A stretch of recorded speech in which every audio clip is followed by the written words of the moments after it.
Hello everyone, welcome back to Indian super nerd, जहां पर हर super hero की कहानी होती है डीप और डिटेल्ड। आज हम बात करने वाले हैं जैसे the great Marvel cinematic universe शुरू हुआ। Yes, I am talking about MCU की फर्स्ट मूवी आयरन मैन, जहां शुरुआत होती है एक जीनियस बिलियनियर प्लेबॉय फिलैंथ्रोपिस्ट की जर्नी से एक सुपर हीरो बनने तक। और आज जो मेरे पुराने फॉलोअर्स हैं उनको याद होगा कि हम ऑलरेडी कवर कर चुके हैं टोबी मैguire की स्पाइडरमैन ट्रिलॉजी, एंड्रयू गारफील्ड की स्पाइडरमैन मूवीज, पूरा एक्समैन सागा और स्पाइडर-वर्स सीरीज भी। सब कुछ चैनल पर है और इस वीडियो के डिस्क्रिप्शन में भी लिंक है रोड टू डूम्सडे के नाम से, जहाँ एवेंजर्स डूम्सडे के रिलीज होने से पहले इस चैनल पर आपको ए टू जेड मार्वल प्रोजेक्ट का एक्सप्लेनेशन मिल जाएगा। और डूम्सडे के रिलीज होने से ठीक एक महीने पहले, जो कि है नवंबर 2026 में, सब कुछ फेज वाइज भी एक्सप्लेन करूंगा। और आज हम ऑफिशियली आयरन मैन 1 से स्टार्ट करने जा रहे हैं, तो without wasting any more time, let's get started.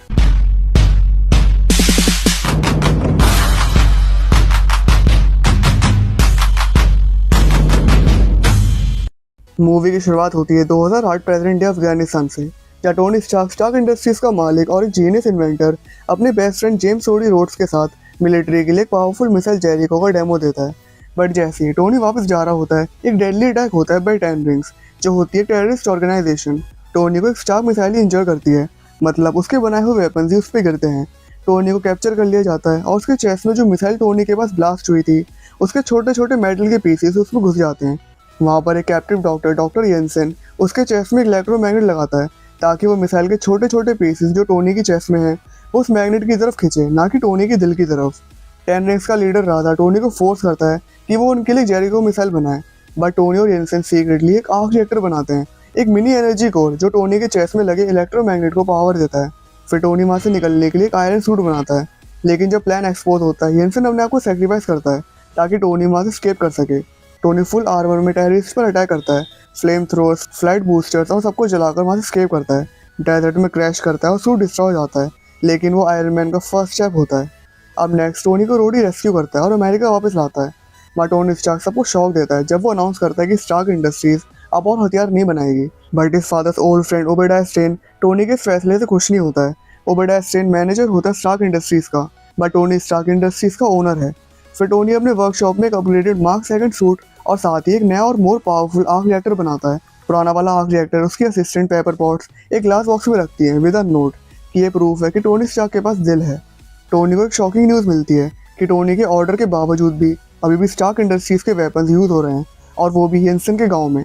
फिर टोनी अपने एक दूसरे suit mark third red and gold armour को पहनता है और जाता है टू डिस्ट्रॉय टेन रिंग्स के बेस। गाँव को बचाता है, सिविलियंस को फ्री करता है, और यहाँ पर ऑफिशियली आयरन मैन स्टैब्लिश हो जाता है। वापस आते वक्त एयरफोर्स उसे एनिमी समझ कर अटैक करती है, बट वो अपने आप को रोडी को रिवील कर देता है कि सूट के अंदर मैं ही हूँ, और वहाँ से स्केप कर लेता है। दूसरी तरफ टेन रिंग्स टोनी के पुराने सूट के पार्ट्स को इकट्ठा करती है, और यहाँ पर आता है शॉकिंग ट्विस्ट।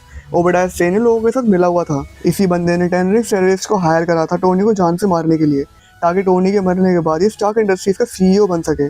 फिर ओबेडाया स्टेन लोगों को एलिमिनेट करता है और टोनी का सबसे पहला सूट जो उसने गुफा में से स्केप करने के लिए बनाया था उसको कब्जे में कर लेता है, और फिर सूट का एक बड़ा वर्जन बनाता है जो कि है आयरन मॉन्गर। अब ओबेडाया स्टेन के पास सूट था, बट सूट को चलाने के लिए उसको चाहिए थी पावर सोर्स जो सूट को पावर दे सके वर्क करने के लिए। तो वो अपने साइंटिस्ट से कहता है कि उसको एक आर्क रिएक्टर बना के दे जो टोनी ने गुफा में बनाया था सिर्फ कबाड़ से। बट वो साइंटिस्ट टोनी के लेवल तक पहुंच नहीं पाते और उनसे आर्क रिएक्टर बन नहीं पाता। और यहाँ पर जो आप ये चीज़ देख रहे हो ये भी आर्क रिएक्टर है, बट ये आर्क रिएक्टर सूट में नहीं लग सकता।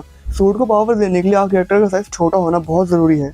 ये वाला arc reactor Stark Industries building को एनर्जी देता है। अब आर्क रिएक्टर ना मिलने के चक्कर में ओबेडाया स्टेन टोनी पर अटैक करके उसका न्यू आर्क रिएक्टर चुरा लेता है। टोनी बड़ी मुश्किल से सर्वाइव कर पाता है अपने पुराने आर्क रिएक्टर से जो उसने पेपर को दिया था। अब यहाँ पर आर्क रिएक्टर का टोनी के चेस्ट में लगना बहुत ही ज़रूरी है, क्योंकि टोनी के चेस्ट में वो छोटे छोटे पीसेस अभी भी हैं। तो अगर आर्क रिएक्टर में लगा हुआ मैग्नेट टोनी के चेस्ट से निकाल लेंगे तो वो पीसेस टोनी के दिल तक पहुँच जाएंगे और टोनी कार्डियक अरेस्ट की वजह से मर जाएगा।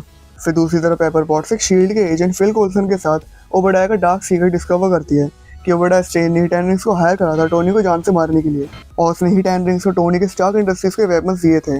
अब यहाँ पर जो शील्ड है इसका एक बहुत मेजर रोल है जिसके बारे में हम एंड में बात करेंगे। अब ओबेडाया स्टेन के पास टोनी का लेटेस्ट अपग्रेडेड आर्क रिएक्टर था जिसको वो अपने आयरन मॉन्गर वाले सूट में लगा लेता है। फिर iron man versus iron monger की फाइट होती है, बट टोनी का आर्क रिएक्टर पुराना था और आयरन मॉन्गर का आर्क रिएक्टर एकदम नया और अपग्रेडेड था जो उसने टोनी से चुराया था। तो आयरन मॉन्गर टोनी पे भारी पड़ने लग जाता है। फिर टोनी पेपर से कहता है कि स्टार्क इंडस्ट्रीज बिल्डिंग में लगे बड़े आर्क रिएक्टर की पावर को ओवरलोड कर दे। फिर पेपर आर्क रिएक्टर को ओवरलोड करती है, जिससे वहाँ बहुत ज़्यादा पावर जनरेट होती है और आयरन मॉन्गर गिर जाता है उस आर्क रिएक्टर में और ओबेडाया स्टेन यहाँ मारा जाता है। Next day Tony press conference करवाता है। शील्ड चाहती है कि वो झूठ बोले क्योंकि आयरन मैन वाली न्यूज़ को वो सीक्रेट रखना चाहते हैं, बट टोनी टोनी है, वो पूरी दुनिया समाज के सामने कन्फेस कर देता है कि वो है आयरन मैन। और यहाँ ये लेजेंडरी मूवी खत्म होती है। इसके पोस्ट क्रेडिट सीन में सब कुछ खत्म होने के बाद एक मिस्टीरियस विजिटर टोनी के घर पर आता है, Nick Fury, director of SHIELD, और वो टोनी से कहता है कि तुम अकेले सुपर हीरो नहीं हो, अब तुम एक बड़े यूनिवर्स का पार्ट हो। और यहाँ से शुरुआत होती है अवेंजर इनिशिएटिव प्रोग्राम की। अब शॉर्ट में डिस्कस करते हैं कि शील्ड है क्या। शील्ड जिसकी फुल फॉर्म है strategic homeland intervention enforcement and logistic division. ये मार्वल सिनेमैटिक यूनिवर्स में एग्जिस्ट करने वाली एक government intelligence and counter terrorism agency है जो दुनिया के अलग अलग सुपर ह्यूमन थ्रेट्स, एलियन और एडवांस टेक्नोलॉजी से डील करती है। इसका काम होता है ग्लोबल सिक्योरिटी मेंटेन करना और कभी कभी सुपर हीरोज को गाइड या कंट्रोल करना। तो यहाँ पर आयरन मैन जो ऑफिशियली सुपर हीरो है, तो यहाँ पर शील्ड के डायरेक्टर निक फ्यूरी टोनी से बात करने के लिए आए हैं, उसको टीम में शामिल करने के लिए, जिसका नाम है अवेंजर्स, जो आने वाले सुपर ह्यूमन और एलियन थ्रेट से लड़ने वाली एक टीम बनेगी। और शील्ड का रोल ऑलमोस्ट हर मूवी में होगा, तो शील्ड को समझना बहुत इंपॉर्टेंट हो जाता है। तो आज के लिए बस इतना ही। वीडियो पसंद आई हो तो लाइक, कमेंट, शेयर और सब्सक्राइब कर दो। मिलते हैं नेक्स्ट वीडियो में, तब तक के लिए keep watching Indian super nerd.